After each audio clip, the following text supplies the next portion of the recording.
आओ यार शुरू करते हैं बिना किसी डेडिकेशन के। जावा पढ़ चुके हो इसलिए थोड़ा बहुत रिलेट करेंगे, बट सी पढ़ेंगे बिल्कुल जीरो से ही, ठीक है। इस स्टेटमेंट का क्या मतलब होता था? अच्छा, इंपोर्ट वर्ड का मतलब क्या है इन रियल टर्म? इंपोर्ट का मतलब हम लोग ये बोल सकते हैं इंक्लूड, ये सही है। ये वर्ड का मतलब क्लियर हो गया। जावा डॉट यूटिल डॉट स्टार लिखा, यहाँ पे यूटिल का मतलब क्या है? यूटिलिटी, या इसको बोल देते हैं हम लोग लाइब्रेरी, ठीक। स्कूल की लाइब्रेरी का मतलब क्या होता है? वहाँ पे बुक्स मिलती हैं पढ़ने के लिए। अच्छा, और कोई आंसर? बुक का स्टोर है, हाँ ये थोड़ा ठीक है। और कुछ? हमने ये क्लास 1 की मान लो बना ली रैक, तो यहाँ पे जितनी भी सब्जेक्ट की बुक होंगी सब यहाँ पे होंगी। वैसे ही क्लास 2, 3, 4 ऐसे शेल्फ बनी है, बढ़िया। तो यहाँ पर लाइब्रेरी का मतलब क्या है जावा के टर्म्स में?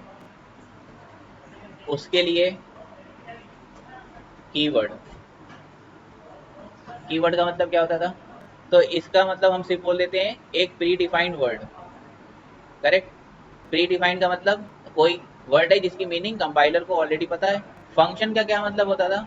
सिंपल एक मैथमेटिकल फंक्शन लिख देते हैं जो जावा में यूज करा था हम लोग ने, मैथ डॉट एसक्यूआरटी, ठीक, स्क्वायर रूट कैलकुलेट करने के लिए।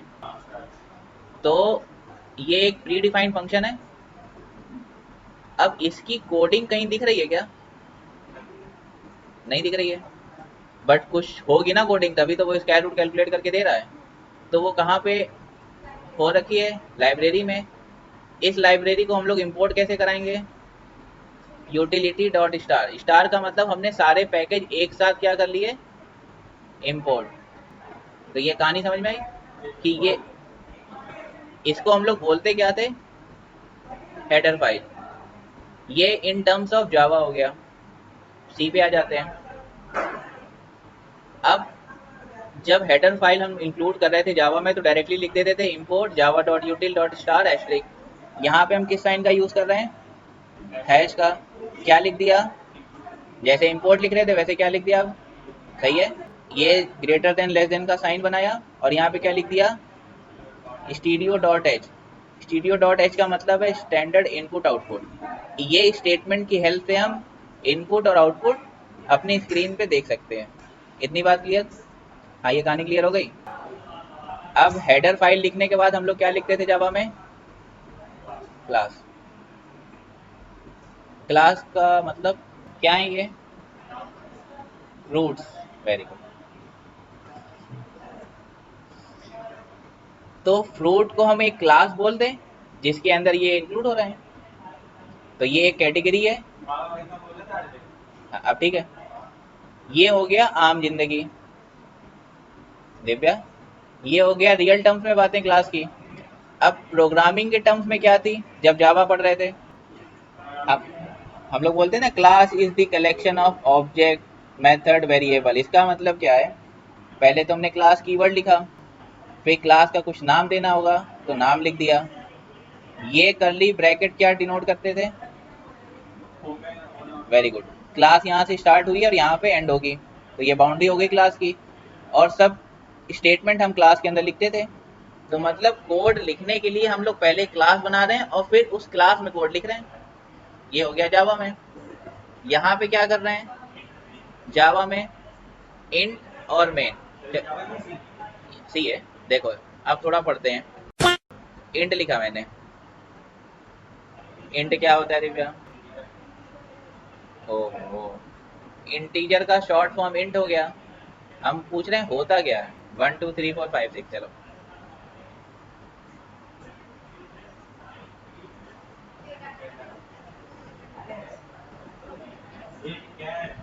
अरे रुक जाओ, आ जाएंगे इंट कैस पे। डेटा टाइप, जैसे कोई भी टॉपिक अगर पढ़ रहे हैं तो उसके 5 Ws होते हैं। 5 Ws का मतलब क्या है? व्हाट, वाई, हाउ, इस टाइप के हम लोग क्यों पढ़ रहे हैं ना, रीजन है। अब हमने कुछ नंबर्स लिखते हैं, सपोज 100, 100.12, यहाँ पे लिख दिया हमने, ठीक। यहाँ पे हमने लिख दिया क्या? फिर क्या लिखते हैं, नंबर ये भी है, नंबर ये भी है। मैथमेटिकल टर्म्स में ये क्या है, होल नंबर है, ये क्या है, ये डेसिमल नंबर है। इंग्लिश में ये एक वर्ड है, प्रोग्रामिंग में इसको क्या बोल देंगे हम लोग, सही है। वो वेरिएबल का नाम होता था, इसको इंग्लिश में हम लोग अल्फाबेट बोलेंगे, प्रोग्रामिंग के टर्म्स में कैरेक्टर या कैर। ये एक एक्सपोनेंशियल वैल्यू आ गई मैथमेटिकल सम में। अगर डेसिमल नहीं है तो हम उसको किस में स्टोर करा रहे हैं, इंटीजर में, इसलिए हमने इंटीजर इंक्लूड करा। अब इंटीजर में हम लोग डेसिमल वैल्यू स्टोर नहीं कर सकते हैं, इसलिए हमारे पास क्या आया, डबल डेटा टाइप। तो सबके अपने इंडिविजुअल वे है ना इंट्रोड्यूस, इसीलिए हाँ, आते हैं उसी बात पे आ जाते हैं। तो डेटा टाइप बनने का मतलब समझ में आया कि डेटा तो डिफरेंट टाइप के हो सकते हैं। इन डेटा अगर डिफरेंट है तो डेटा टाइप स्टोर करने के लिए अपने पास कुछ होना चाहिए, करेक्ट, ठीक। तो अब ये इंटीजर, डबल, स्ट्रिंग, इन सब की स्पेसिफिक क्या होती है, एक रेंज होगी और एक क्या होगा, साइज, ठीक। इतनी बात समझ में आई, से लेके +32767 ये एक रेंज हो गई।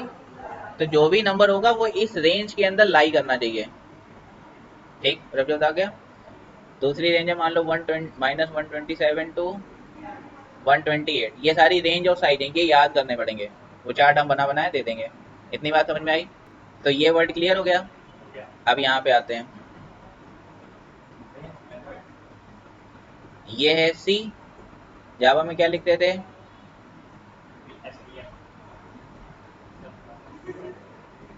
पाइथन में क्या लिखेंगे, कुछ नहीं। तो यहाँ पे हम लोग इतना सारा लिख रहे हैं ना, public static void main string args, ये जावा में लिख रहे हैं। सी में क्या लिखा, मेन।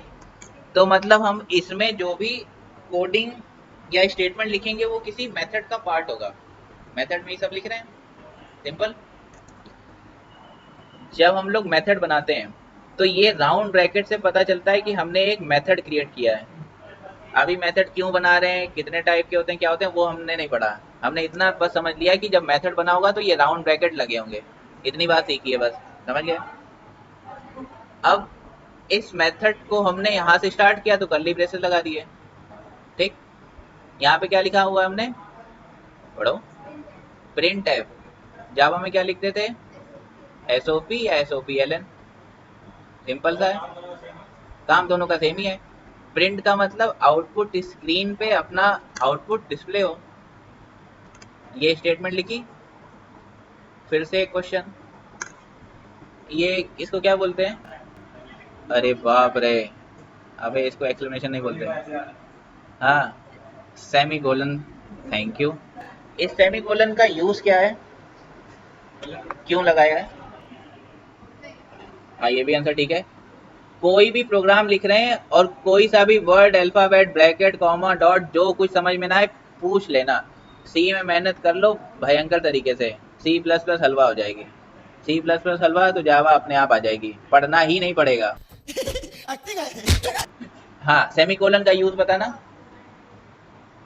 सेमीकोलन का यूज बताओ। हाँ, एक चीज सही बोल के दोबारा वाले दोबारा रन ना हो, ये थोड़ा सा गलत हो गया, उसको सही कर देते हैं। देखो, कंपाइलर ने मेन मेथड देखा, उसने एंट्री करी, उसको ये स्टेटमेंट मिली, डबल कोट्स के अंदर जो लिखा वो एडिटेड डिस्प्ले हो गया। अब इस स्टेटमेंट को हमको कितनी बार चलाना था, सिर्फ एक बार अभी के लिए, तो हमने क्या लगा दिया, सेमीकोलन। अब सेमीकोलन का मतलब हम लोग ने क्या पढ़ा था, एक लाइन खत्म यहाँ पे, अब जाएगा नेक्स्ट लाइन पे।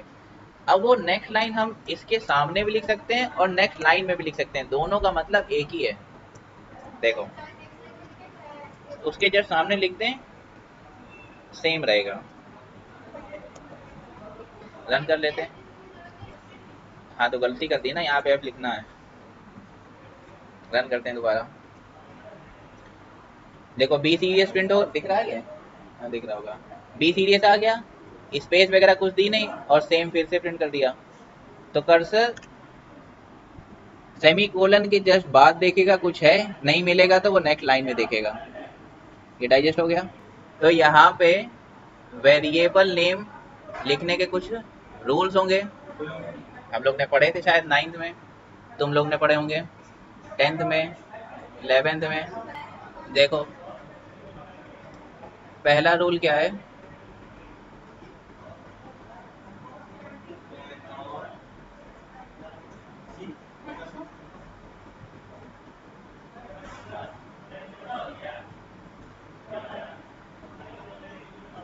इसका क्या मतलब हो सकता है, can not start with digit. ये विद का सिंबल बना लिया हमने अपने लिए।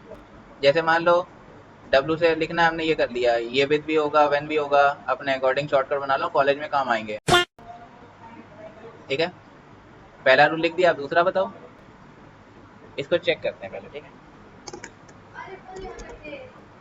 सिर्फ दो स्पेशल कैरेक्टर यूज कर सकते हैं, अंडरस्कोर और डॉलर। हमने लिखा 2D equal to 100 print expected unqualified ID before numeric constant. It means वो कह रहा है कि ना डिजिट से स्टार्ट नहीं कर सकते हैं, तो यहाँ से हम 2 हटा देते हैं। वेरी गुड दिव्या, D2 रख देते हैं अब इसको। अब रन करें, अरे वाह चल गया। तो हमने क्या बोला, वेरिएबल नेम डिजिट से स्टार्ट नहीं हो सकता है, बट डिजिट कहीं और भी प्लेस करी जा सकती है। समझ गए। अब यहाँ पे %d का मतलब क्या है, इस %d से कंपाइलर को पता चल रहा है कि यहाँ पे हम कोई इंटीजर वैल्यू को डिस्प्ले कराना चाहते हैं। जैसे SOP-LN में हम लोग डायरेक्टली लिख देते थे n कैर कुछ भी, तो डिस्प्ले कर देता था।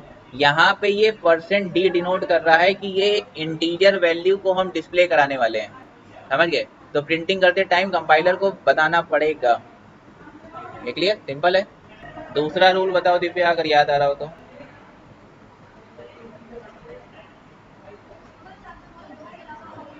अच्छा, सिंबल यू देख लेते हैं, स्पेशल सिंबल लिख लेते हैं। देखो अंडरस्कोर और डॉलर।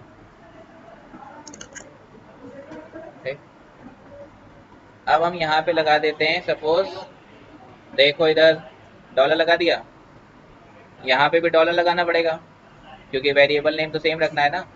रन करते हैं, प्रिंट हो रहा है। अब ये डॉलर की जगह क्या लिख देते हैं हम लोग, @ ठीक, रन करें। अंडरस्कोर ही अलाउड है। क्लियर। हर प्रोग्राम का मतलब नहीं है, ये वेरिएबल देने के रूल बता रहे हैं हम, नेमिंग क्या करनी है वेरिएबल की ये समझा रहे हैं इसमें बस। ठीक है, थर्ड रूल क्या है। अच्छा 2 रूल हो गए, 2 और बचे हैं, पढ़ लेते हैं फिर इसको खत्म करते हैं। देखो कीवर्ड यूज नहीं कर सकते, इसका मतलब क्या हुआ समझो इधर। ठीक, बहुत बढ़िया। देखो इधर अगर हम यहाँ पे लिख देते हैं इंट और यहाँ पे भी लिख देते हैं इंट, देखो लाइन नंबर 4 में देखो कोई गलती है।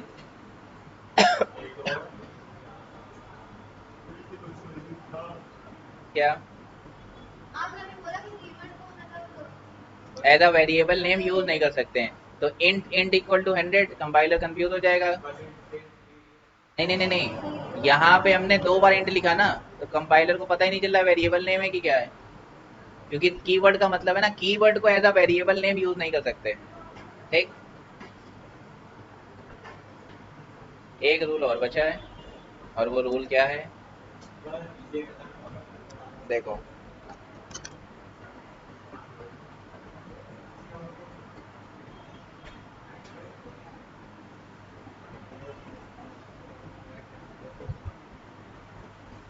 इस रूल का मतलब बताना। जैसे हमने D2 लिखा फिर ABC लिख दिया, तो ये 2 वेरिएबल नेम हो गए ना, बट अगर इसको कनेक्ट करना है तो हम क्या यूज कर सकते हैं, अंडरस्कोर या डॉलर लगा लो। तो ये 4 रूल है, बहुत इंपॉर्टेंट है।